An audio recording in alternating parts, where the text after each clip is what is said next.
चलिए जी बच्चों, हम लोग स्टार्ट करते हैं अपना अगला topic, that is compound microscope. Compound microscope में जो वर्ड कंपाउंड है that is primarily use for compounding. इसमें हम लोग क्या करते हैं, दो लेंस कॉम्बिनेशन का इस्तेमाल करते हैं। दो लेंस के कॉम्बिनेशन का इस्तेमाल करते हैं।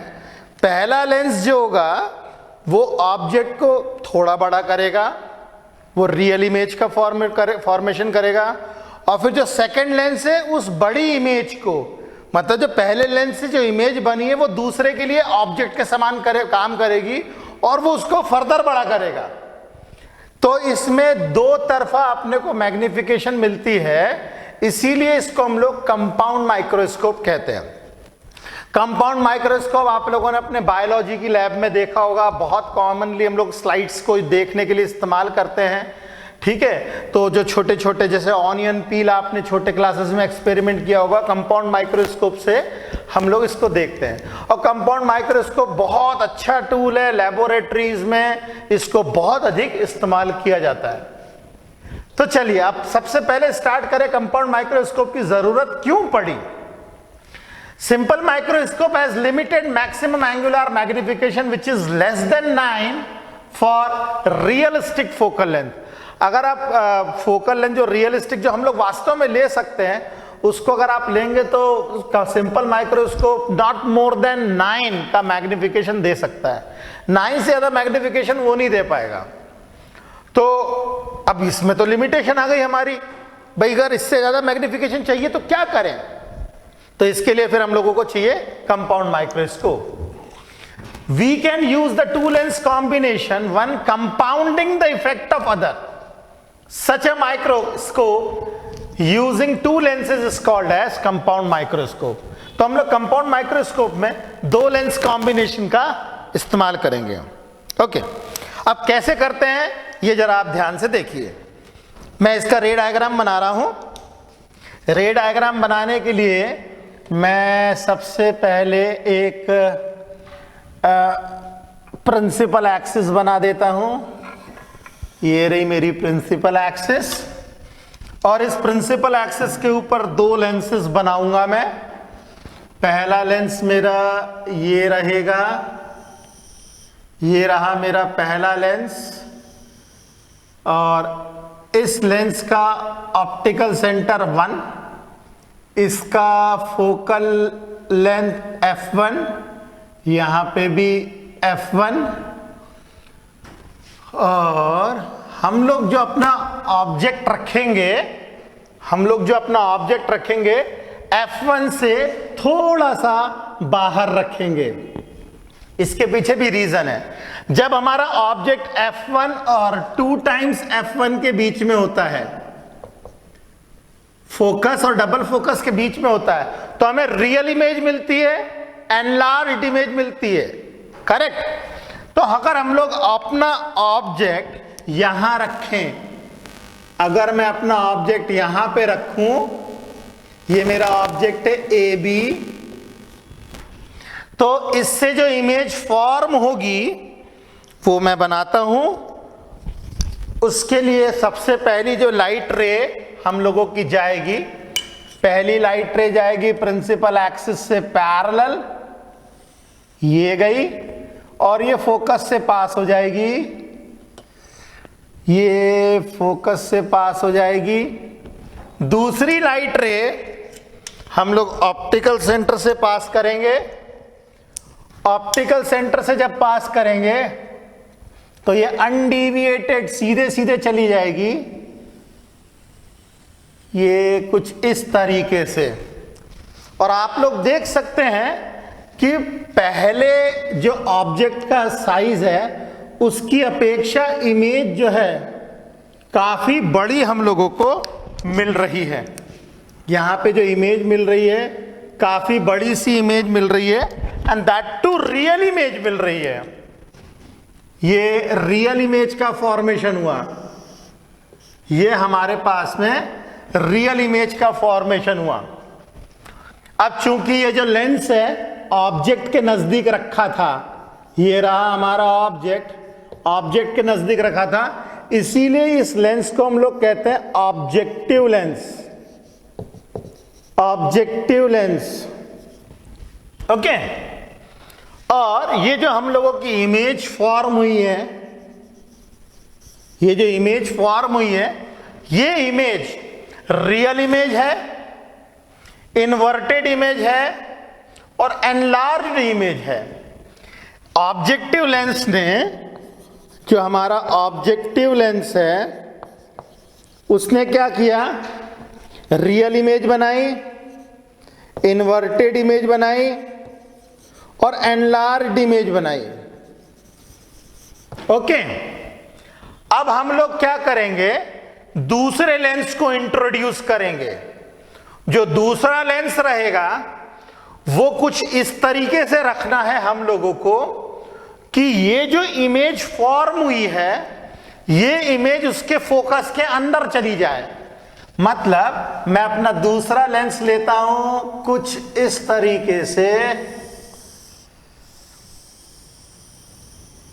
ये छोटा पड़ गया बोर्ड मगर ठीक है, आपको लॉजिक समझ में आ रहा होगा। ये मेरे दूसरे लेंस का ऑप्टिकल सेंटर O2 और उसका जो फोकस है F2 ये रहा। ठीक है, पहले जो हमने, हमारी जो ऑब्जेक्ट थी AB, इससे हमने बनाया A डैश B डैश। अब हमने कुछ इस तरीके से किया है कि जो पहली लाइट रे है, इसके जो इमेज का फॉर्मेशन हो रहा है, ये हमने इमेज को कुछ ऐसे रखा है कि इसके फोकस के अंदर चला जाए।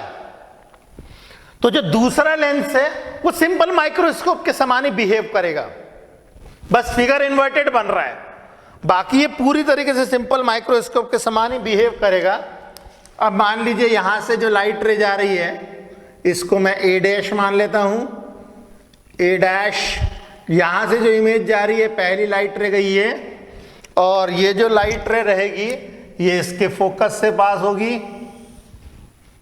ये फोकस हमारा यहां कहीं F2,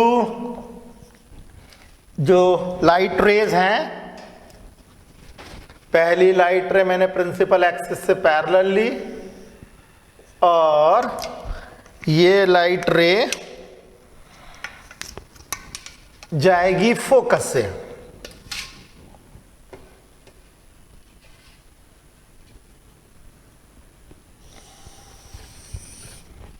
और दूसरी लाइट रे जाएगी ऑप्टिकल सेंटर से, जो अनडिविएटेड सीधे सीधे चली जाएगी।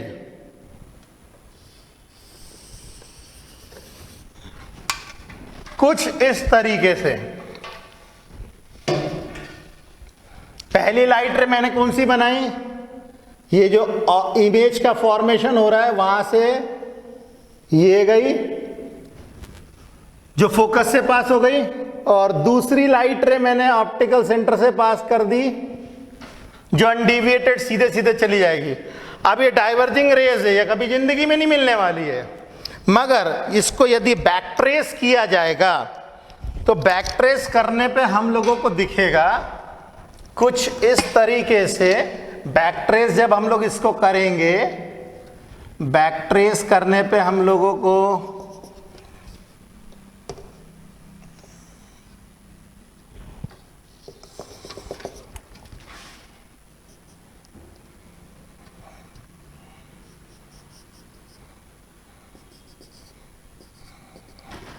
ऐसा कुछ लगेगा जैसे सिंपल माइक्रोस्कोप में मैग्निफिकेशन हुई थी, ठीक उसी तरीके से यहां पे हम लोगों को ऐसा प्रतीत होगा जैसे ये यहां पे आकर के मिल रही हैं। और ये हमारी फाइनल इमेज जो बनेगी वो कुछ यहां पे बन रही है।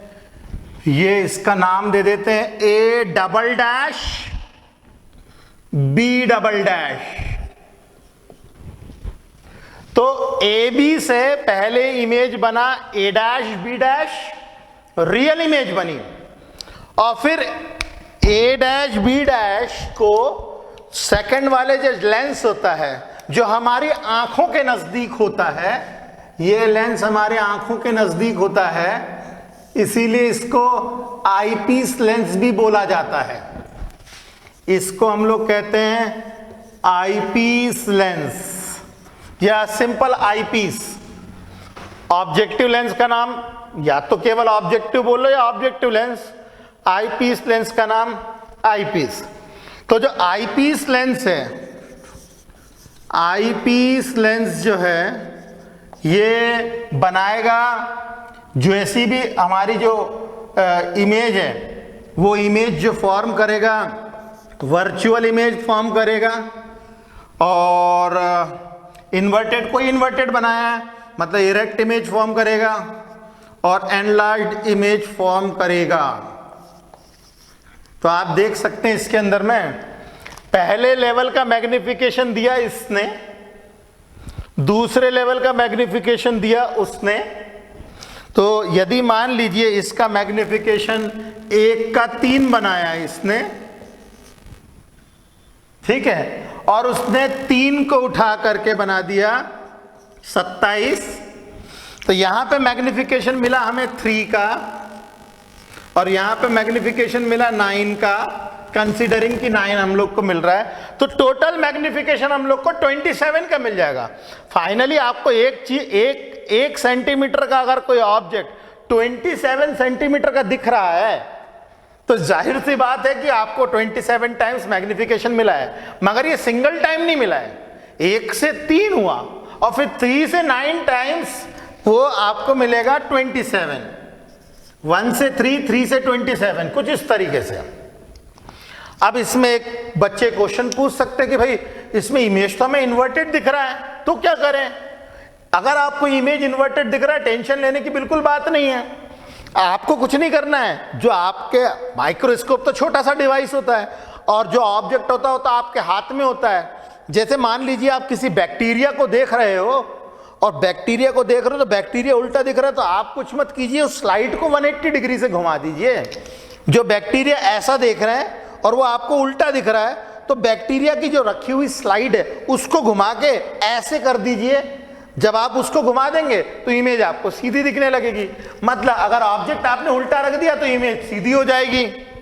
तो उसमें टेंशन वाली बात नहीं है, क्योंकि ऑब्जेक्ट को हमारे हाथों में ही है, तो हम उसको एडजस्ट कर सकते हैं।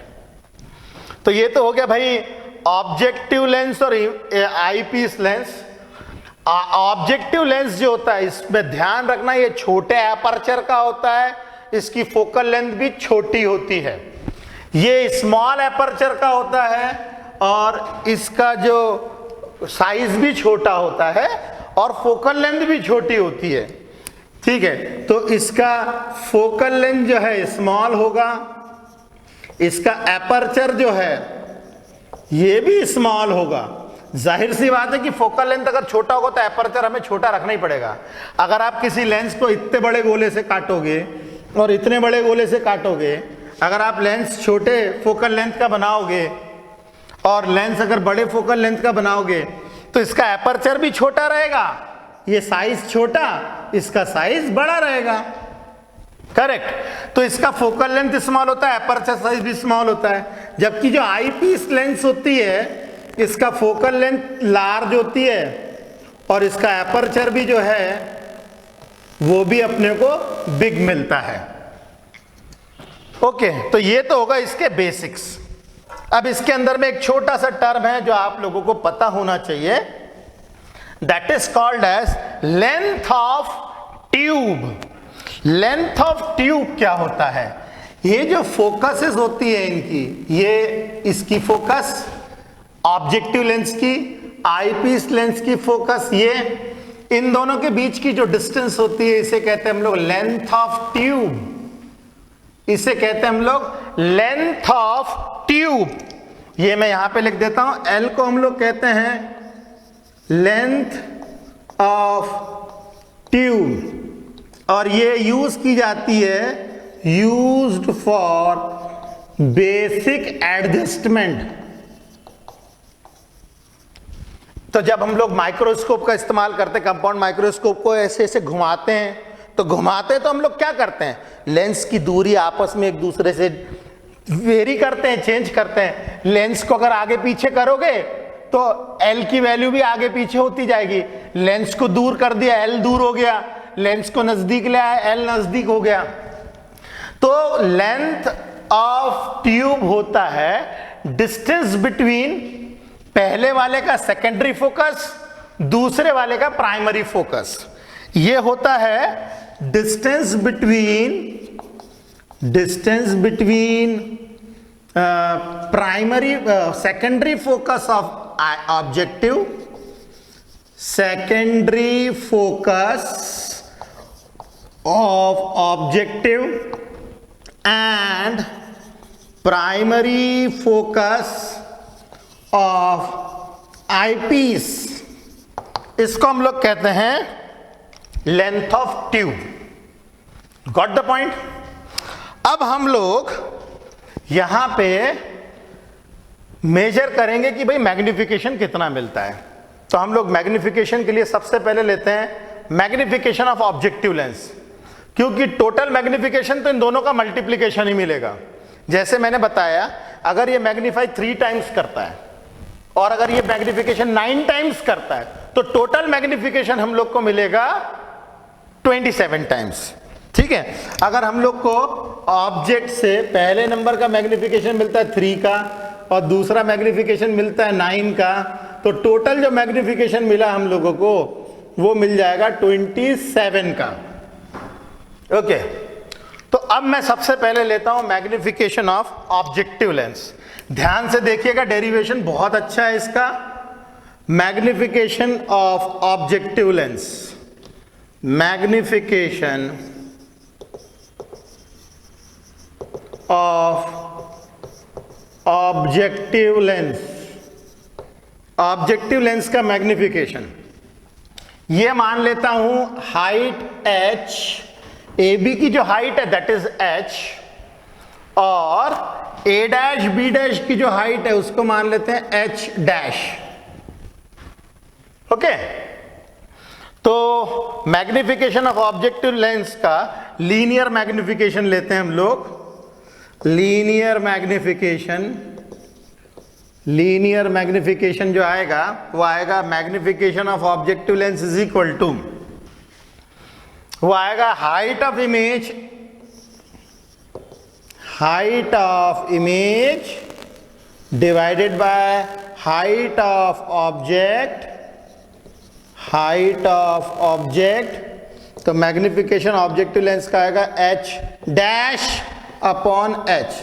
इसको मैं मान लेता हूं इक्वेशन नंबर 1, क्योंकि अभी इसको हमें निकालना पड़ेगा। अब आप देखिए जरा, इसके अंदर में ये जो एंगल है, ये वाला जो एंगल है, ये हमारा वो एंगल है जो ऑब्जेक्टिव के साथ में बन रहा है। इसको मैं मान लेता हूं अल्फा, और इससे जो इमेज फॉर्म हुई इसको मान लेता हूं मैं बीटा। अगर ये बीटा है तो ये भी बीटा होगा। करेक्ट है? मैं क्या करता हूं, ए बी को, क्योंकि हम लोग यहां से पैरेलल लाइंस लेकर के गए, तो यहां पे मैं एक डॉटेड लाइन बना देता हूं और इसका नाम दे देता हूं एम। ठीक है, अब मैं लेता हूं triangle, in triangle MO1F1, in triangle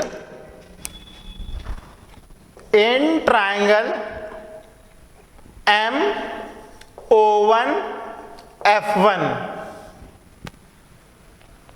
tan beta कितना हो जाएगा?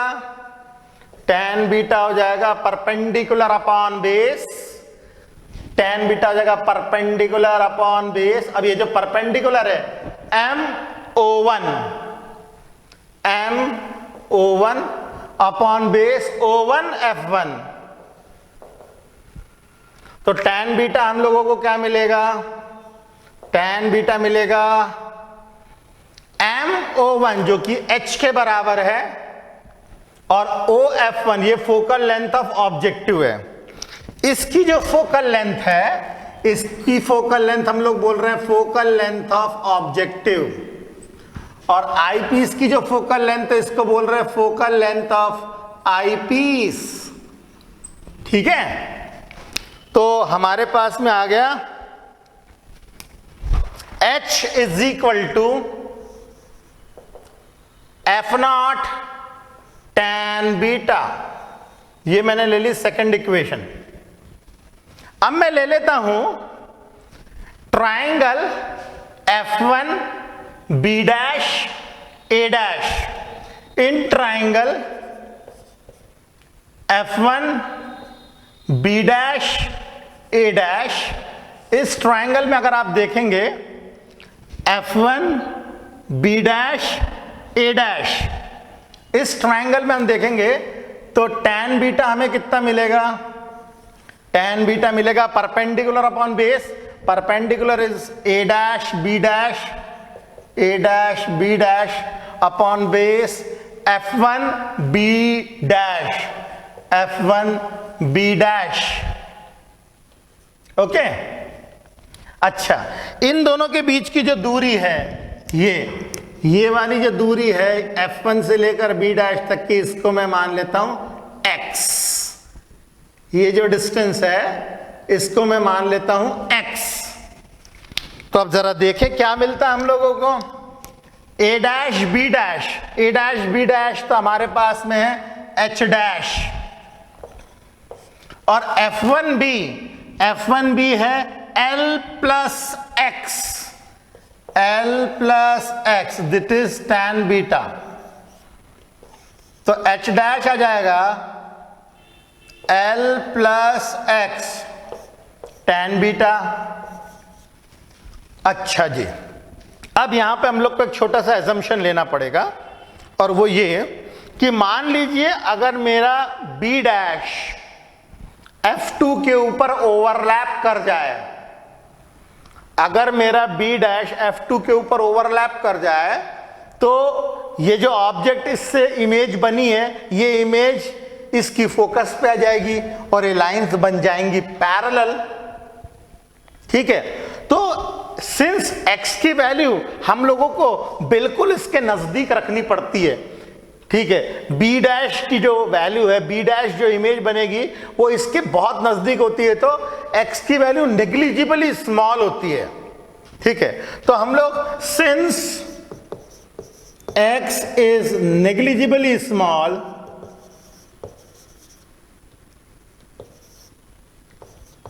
तो ऐसी सिचुएशन में हम लोग जो है x को अप्रोच कर देते हैं 0 से, तो जो h डैश है वो मिलेगा L tan बीटा। ये आ गई हमारी थर्ड इक्वेशन। अब यदि हम लोग थर्ड इक्वेशन और सेकंड इक्वेशन फर्स्ट में पुट करें, putting second and third equation in first, तो हमें मिलेगा magnification of objective is equal to h dash, h dash है L tan बीटा,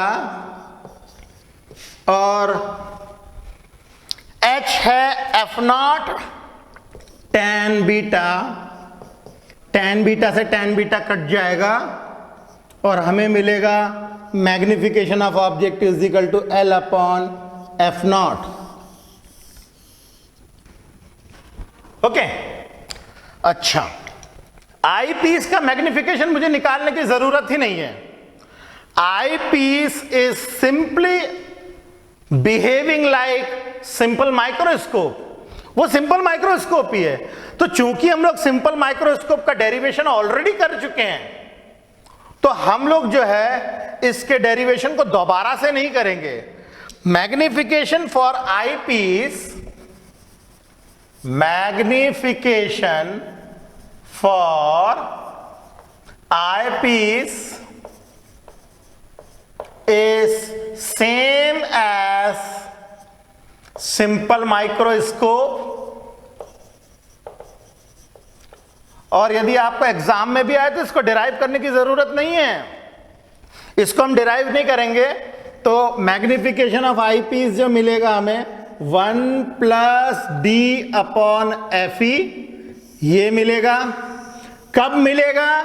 जब हम लोगों की इमेज फॉर्म होंगी least distance of distinct vision के ऊपर, ठीक है, और या फिर हम लोगों को मिलेगा magnification of eyepiece is equal to d/Fe जब हम लोगों की इमेज बनेगी इंफिनिटी पे। इस केस में इमेज जो है यहां पे here image is formed at infinity और here image is formed at least distance of distinct vision, मतलब 25 सेंटीमीटर। यदि आपको टोटल मैग्निफिकेशन चाहिए तो टोटल मैग्निफिकेशन के लिए आपके पास लेना पड़ेगा magnification of objective lens into magnification of eyepiece lens.